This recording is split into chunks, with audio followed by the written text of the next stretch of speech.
yellow split pea sweet potato soup. This is a really great recipe for the upcoming fall season, winter season. It includes lots of great vegetables and nutritious foods that are great for your overall health and still really tasty. And I'm going to get into the recipe in just a couple minutes, but I first just want to talk about, I'm not wearing a mask right now because I'm just with my sister who's filming and we live together and it's just us in here. But before we get into cooking, I'm going to wash my hands really well and I'm going to get into cooking the recipe. Alright, so the first vegetable we're going to be preparing is peeling a carrot. So what you want to do is take your potato peeler and you're going to peel away from yourself, because if you're peeling towards yourself and something bad happens, you can scrape your finger or worse, somehow hit your face, I don't know. Always just peel away and get that rough outer skin off. And then when you're going to go into chopping it, you're just going to point down with your knife and use claw fingers. And get nice, real thin pieces. And if you want them even smaller, you can cut those pieces in half. But the original slice was better. It's probably better to cut these bigger pieces in half, like so. Let me show you real quick. There we go. So then you get a bunch of pieces like this, but we're also gonna make sure we're peeling them and chopping them up so we put them into our stir fry mixture, or saute mixture, my bad. All right, so next up I'm gonna show you how we're going to prepare the sweet potato for this recipe. So I already peeled the sweet potato and I did it the exact same way as I showed the carrot. So I just want to point out that I did not peel right here because it's really hard part of the root is still attached. So we're just gonna cut that away so we don't have to worry about it anymore. And I'm gonna do the same on this end. Now one thing to remember with sweet potato is it's really hard. It's harder than a regular like white potato to cut through, so make sure you really you keep it grounded on the cutting board and have good control so that you don't have an issue and cut yourself. But we're just going to dice these similar to the carrot. They'll cook down as they simmer, but that's what you do with a sweet potato. I'm going to show how to cut our celery. So for this one, I'm going to cut both tough ends off. And if it's too hard to cut there, just move up a little bit. And then we're going to cut down the center. Make sure your knife is point down. Just follow one of the lines or grains. And then we're just going to chop like so. It's important to think of a rocking motion when you're cutting. You don't want to do like a fast motion because that can be dangerous and you'll lose control of your knife. I'm just going to put it into the pot so that it'll simmer with the rest of the vegetables. Alright, so next I'm going to show how to dice and mince some garlic. So right here I have 5 cloves. These little things that come off the garlic root.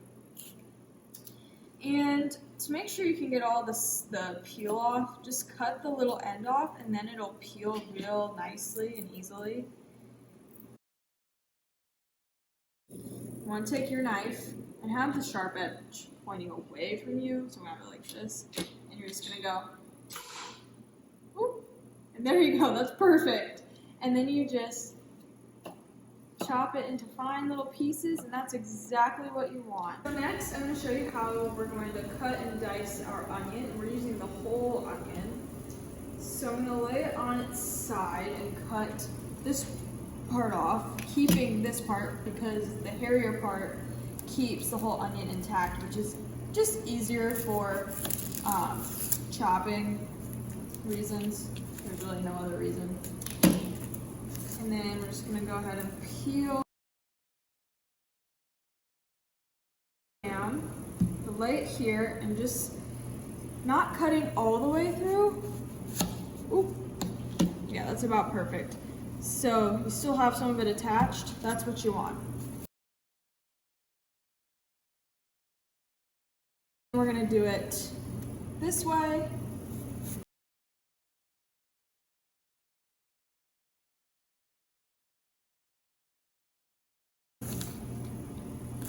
Chop it and it's perfect dices. If you think the pieces are too big still, just go ahead. You can take your knife and just run over it just like that. It's not a big deal.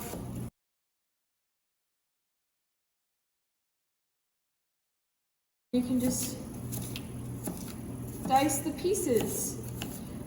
Most people don't like large chunks of onion, but if you do, then you can keep them the way they are, or chop them up finely like this. All right, so the vegetables have been simmering or sauteing for 5 minutes now, and I just added in the chicken broth. There's about 6 cups I added in. Now, after I rinsed our split peas, so I want to get whatever dirt or whatever off of these. Go ahead and pour them into our mixture. And then we're going to add our bay leaves. And I just got my thing. There are 2 bay leaves. But I have 3 and I like the extra flavor, so we're gonna add 3. Because I absolutely love bay leaves. They add such great flavor. This has come to a boil. I'm gonna add in our diced ham for some extra added protein. I'm just gonna sprinkle that in there. And then I'm gonna cover this and let it simmer for around an hour-ish, maybe even longer, just depends. It's just really until you get the yellow split peas to your desired texture, but. All right, so after, it hasn't even been a full hour yet, but we're really close. This is the final product. A